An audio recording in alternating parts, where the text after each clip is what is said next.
Hello guys, आज हम JM में जितने भी प्रीवियस ईयर्स में क्वेश्चन है उनका सॉल्यूशन करेंगे। जो टॉपिक मैंने चूज किया वो केमिकल काइनेटिक्स चूज किया है। तो चलो स्टार्ट करते हैं। फर्स्ट क्वेश्चन हमारे पास है जो कि जेएम 2016 में आया हुआ है।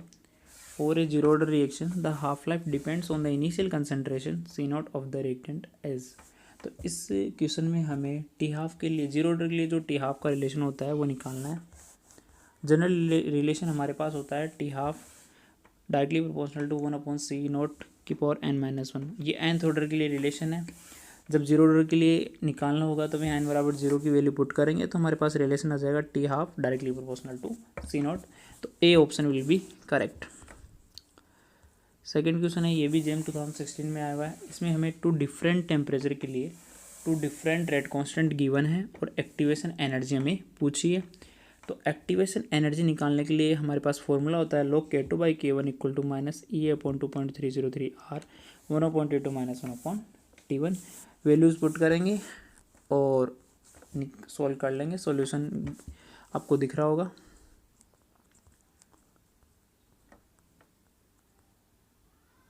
थर्ड क्वेश्चन हमारे पास है जो कि जेएम 2017 में आया हुआ है। फॉर ए रिएक्शन, एक जनरल रिएक्शन दी हुई है और उसमें हमें इस रिएक्शन में ए की कंजप्शन रेट दी हुई है और रेट ऑफ प्रोडक्शन ऑफ सी पूछी है। तो हमें कोई भी जनरल रिएक्शन के लिए हम डिफरेंशियल रेट लॉ लिख सकते हैं। तो इसके लिए डिफरेंशियल रेट लॉ हो जाएगा -1/2 dA/dt equal to -1 dB/dt equal to plus dC/dt equal to plus dD/dt। Differential rate law में जो रिएक्टेंट वाले पार्ट है उसको नेगेटिव में लिखेंगे और जो प्रोडक्ट वाला पार्ट है उसको पॉजिटिव में हम लिखेंगे। जो कोफिशिएंट आता है वो 1/n की फॉर्म में आ जाता है। तो यहाँ पे 2a है तो -1/2 dA/dt हो जाएगा, फिर प्लस b है तो माइनस dB/dt, फिर प्रोडक्ट की साइड जो है वो dC/dt इक्वल टू dD/dt। यहाँ पे मैंने dA/dt को सर्कल कर रखा है जो कि rate of consumption of A है। माइनस dA/dt जो है वो rate of consumption of A है। और तो हमें प्रोडक्शन ऑफ सी लिखनी है तो हम लिख सकते हैं कि -1/2 dA/dt इक्वल टू dC/dt।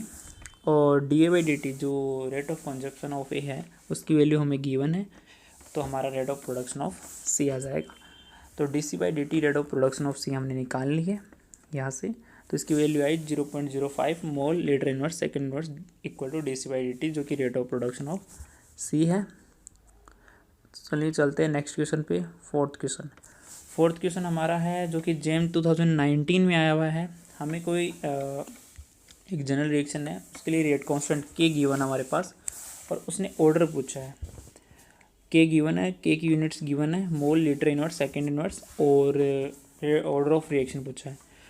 तो कोई भी जनरल रिएक्शन के लिए हमें रेट कांस्टेंट के का nth ऑर्डर के लिए हम के निकाल सकते हैं। के की यूनिट्स के लिए तो जनरली हम क्या लिख सकते हैं, rate of reaction equal to K into concentration की पावर n। रेट को हम क्या लिख सकते हैं, change in concentration per unit time होता है, तो concentration divide by time equal to K concentration की पावर n। तो यहाँ से हम कंसनट्रेशन क्या होती है, मोल पर लीटर, मोलरिटी की फॉर्म में होती है हमेशा, और टाइम को सेकेंड इनवर्स लिख सकते हैं। तो यहाँ से हमारे पास के का जनरल जो nth ऑर्डर के लिए होगा, nth ऑर्डर के लिए रेट कांस्टेंट की हम यहाँ पे nth ऑर्डर के लिए रेट कांस्टेंट के लिए हम यहाँ पे क्या निकाल लेंगे, nth ऑर्डर के लिए हम यहाँ पे निकाल लेंगे। nth ऑर्डर के लिए हम यहाँ पे के जो होता है यूनिट, जो यूनिट्स होती हैं वो निकाल लेंगे।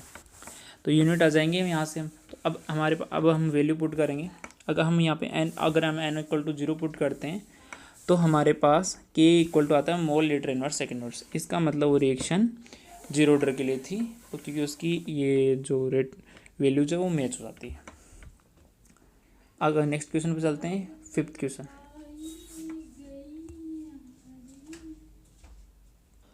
फिफ्थ जो क्वेश्चन है वो द हाफ लाइफ गिवन है, हाफ लाइफ दे रखी, half life of chemical reaction है किसी रिएक्शन के लिए।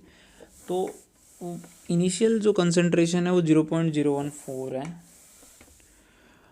जो डिफरेंट रिएक्टेंट कंसंट्रेशन है उनके लिए दो डिफरेंट हाफ लाइफ है। जब 0.1 मोल पर लीटर कंसंट्रेशन होती है तो हाफ लाइफ गिवन है 200 सेकेंड, और जब 0.4 होती है तब हाफ लाइफ है 50 सेकेंड। तो उसने पूछा ऑर्डर ऑफ रिएक्शन क्या है, जेम 2019 का ये क्वेश्चन है।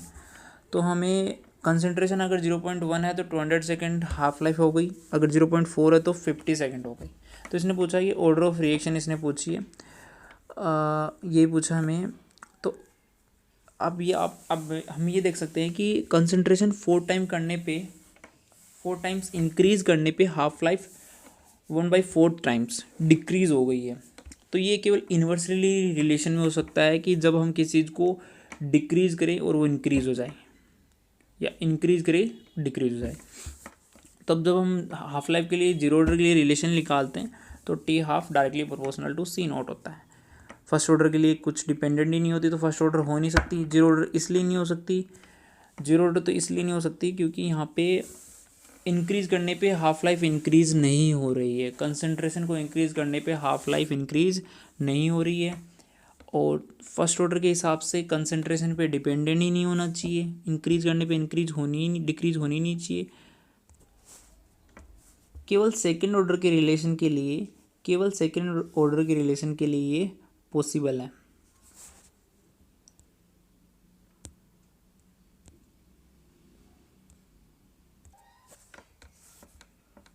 सेकंड ऑर्डर में इन्वर्सली रिलेशन है, तो 4 टाइम्स इंक्रीज़ करेंगे तो 4 टाइम्स डिक्रीज़ हो जाएगा। इन्वर्सली रिलेशन है इसमें, तो केवल सेकंड ऑर्डर ही पॉसिबल है।